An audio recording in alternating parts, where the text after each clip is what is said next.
All right, y'all. I think it's time I brought a rifle out that I've actually had in my collection for quite a while now, but I just never brought it to camera. But it's been on my mind just a little bit here, and figured I'd share it with y'all because man, I like my 22 rifles, right? Well, what we're going to be talking about is the Ruger American Rimfire, as you can see right here. If I can fit it all in the frame, it's not actually that big. It's just I'm kind of close to the camera, but anyway, yeah, so this is a Ruger American Rimfire. It is the compact version with a nice threaded muzzle there, as you can see. They make unthreaded versions. They also make like a 20 or 22 inch barreled version as well. I know they come in 17 HMR and 22 Magnum as well, which is pretty cool. But those are not interchangeable, as far as I know, with the regular 22LR version that I have here. I actually got this rifle quite a bit before my CZ457 rifle because I figured I could use a nice 22 LR bolt action rifle because all the 22 rifles I had up until now, or when I got this, were like Ruger 1022s. So I wanted to try something with a bolt action, and also because at the time I was really getting into the milsurp market and everything. So I wanted a iron sight compatible bolt action rifle that I could use as a kind of a practice thing for my milsurp, so I didn't have to be shooting 303 8mm Mauser Mosin Nagant ammo all the time, anytime I wanted to get some practice with bolt actions. So that's another role that this thing filled. I also wanted a kind of like a modern production rifle that I wouldn't necessarily be too torn up about if I, went in the desert with this, packing, camping, whatever, hiking, So I wanted something that was more lightweight, not necessarily a super huge bench target gun like a lot of these really expensive options are. Just something kind of just rugged and not too expensive, and that's exactly what this gun is. So yeah, and also at the time it was really, really inexpensive. I mean, this I think this rifle ran me around like 250 or something like that, which was dirt cheap, honestly, for what you get. Obviously, you cannot find these rifles for that price now, but at the time, pre-COVID times, this was a very inexpensive rifle. I also like the fact that it takes 1022 magazines, which I have, of course, a lot of, including this big honker right here. So this is just literally two of the BX25 magazines stuck together. They don't feed from each other, so it's not a 50-round magazine, but it's two individual 25 rounds that if you're really a glutton for punishment, you can stick that sucker in there, and you can have something ridiculous like that sticking out the bottom of your bolt action, and you can sit there all day just cranking through 25 rounds, and then once you're done and your arms are tired, you can switch off and go back in your other 25 rounds and do the same thing all over again. So that's pretty nice. There's of course a bevy of 1022 magazines out there, so magazine cost, affordability, availability is all very good, which is better than can be said for the CZ457, because magazines for that are freaking rare and very expensive for what they are, in my opinion. So another great feature of this rifle. Another interesting feature that I noticed a lot of the gun reviewers don't really talk about too much is for a wilderness survival hunting aspect, whatever you want to use this for, outdoors type activities, right? This stock is pretty interesting in the sense that these pieces back here, so this rear part of the stock here can be removed and replaced with a different size height comb and length of pole, depending on which insert that you put in here. But the top, I guess, benefit to that is, I think, that inside of this stock, this is all hollow. So when you take this piece out, there is a big hollow space here in the back of the the stock, and so you can fill that with all kinds of manner of things. And all you need to do really is to take out the sling swivel stud here. I'm not going to do it because I got my sling attached to it right now, but you just unscrew that, take it out. This whole chunk just comes out. and then you can store whatever kind of stuff you need to inside of the stock here. And I think that's pretty nifty and pretty cool. Something that I guess, like I said, a lot of gun reviewers don't talk about as a potential storage option for whatever you might need to store in your kit when you're out doing your adventurous things. So a nice little feature, I guess. So like I said also earlier, I wanted something with iron sights on a bolt action, which is surprisingly becoming quite hard to find these days. Everybody wants to get, you know, nice custom rifles and whatever with the hyper expensive optics that cost as much as the gun. But you know me, I'm kind of old fashioned. I think rifles should have iron sights on them regardless. So this one absolutely does. The rear sight, if anyone has shot a 1022, it is your standard 1022 rear sight, and I have it folded down right now, or otherwise it would collide with the scope. But your standard 1022 rear sight. And then the front sight is a fiber optic here in the front. And I find this to actually be very well sized to the rear sight, and it also shows up very, very well in the daylight. So I'm quite happy with that. It's not what you would call, you know, Milsurp military buckhorn style iron sights, but they do work very well and they're quite accurate. For mounting optics on this, I know there's companies out there that do make pick rails that can fit on the top of these things, but for my specific layout here, I put a cheap, well, I should say inexpensive Simmons scope here, as you can see right there. This is a very basic 2 to 7 power, non-adjustable parallax kind of scope. You know, I think I got this scope for on sale for like $50 or something like that, so super cheap. But yeah, I mounted this on the built-in grooves for the receiver. I forget the exact size. I want to say the 3/8 inch grooves, like a lot of 22s are. So if you can find rings for those, cool. But I've put mine super low, and had a bit of a conflict there with the front sight where I almost didn't clear. As you can see, there's very little clearance there, but it does clear. And then of course the eyepiece had to be moved back quite a bit. I mean, I feel like this is probably not the ideal setup for this kind of rifle, especially where I place my face and everything else when I'm trying to get a sight picture.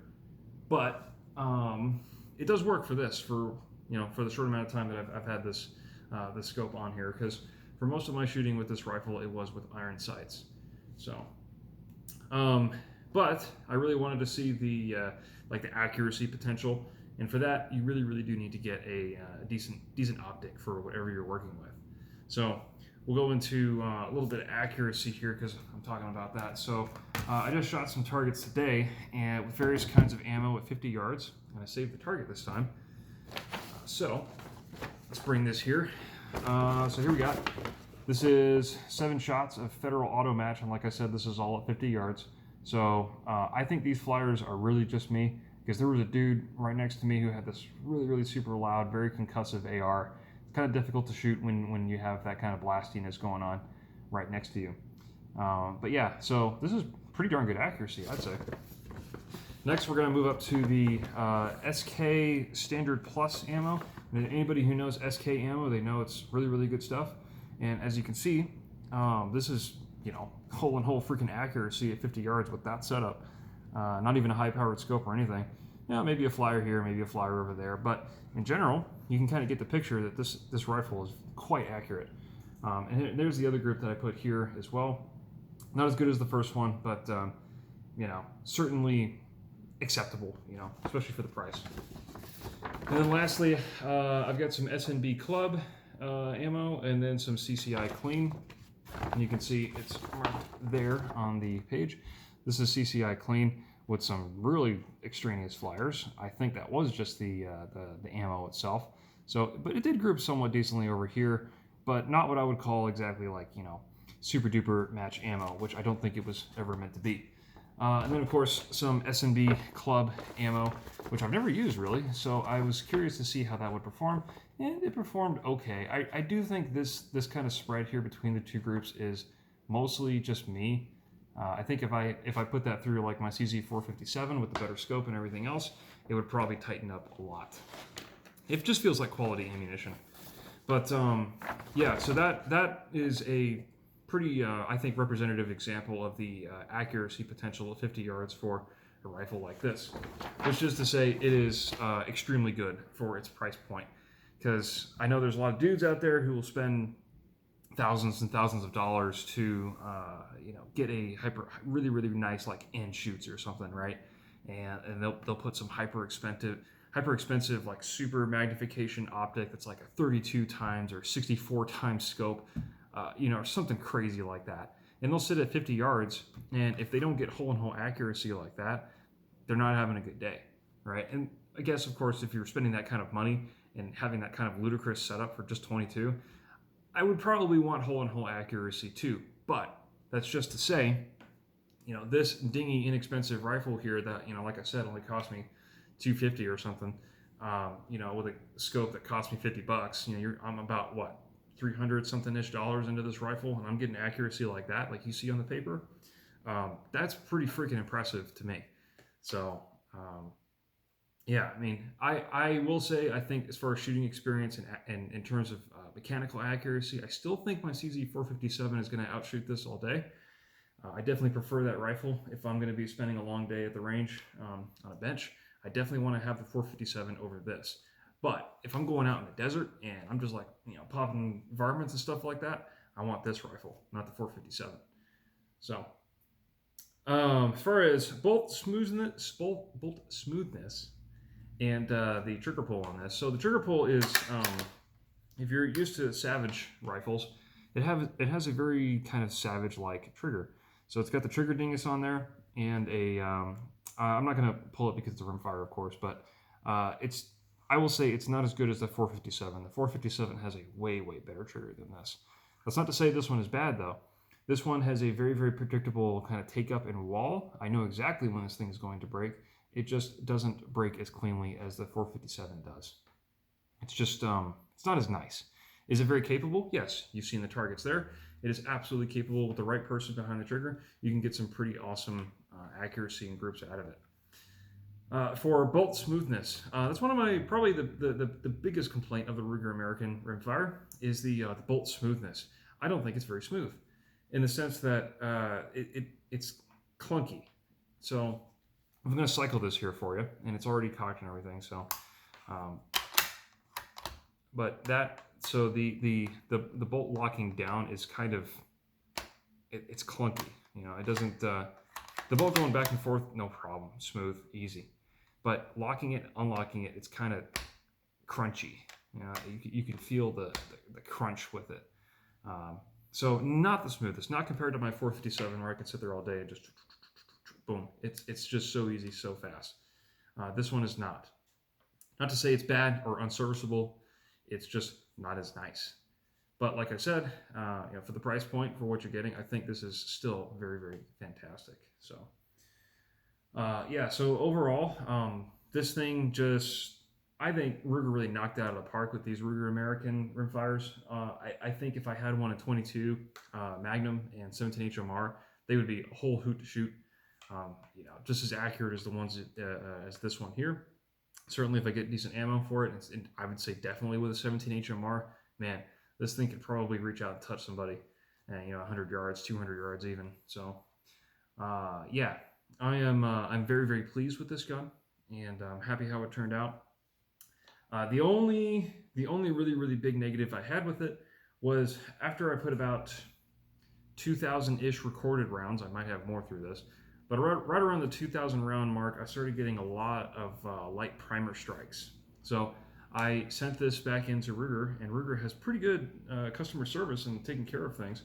I sent this back, and they did a whole ton of work to this thing. They like rebedded the stock, the rifle, the action, everything, because they have like a different kind of bedding system in this with like pillars, I guess, like two pillars that kind of sit into the stock and hold everything up. So they pretty much redid the whole gun. They rebuilt the bolts and everything else, and basically made it like new. And I've had no issues since. But I, as a disclaimer, I did not run this thing gently. I was very rough with this thing. I mean, I was going like super fast, smacking the shit out of it. Taking it with me everywhere. Every time I went out in the desert, I took this thing with me. I put all manner of ammo through it. Sometimes I didn't did not clean it when I probably should have. Uh, I was not gentle with this gun. So, like I said, right around the documented 2,000 round mark is when it started having some issues, but now it works just fine. So I expect it'll work for at least another 2,000 rounds, if not more. 22s tend to last for a long, long time because there is not really a whole lot of stress on the parts, because 22 is a underpowered cartridge, so to speak. But yeah, the fact that Ruger took care of all of that for me, and I don't think I paid anything for that service either. They just took it, so, and fixed it up for me. So yeah, I am quite happy with how this thing's turned out. It's just a good piece. I have a lot of fun with it.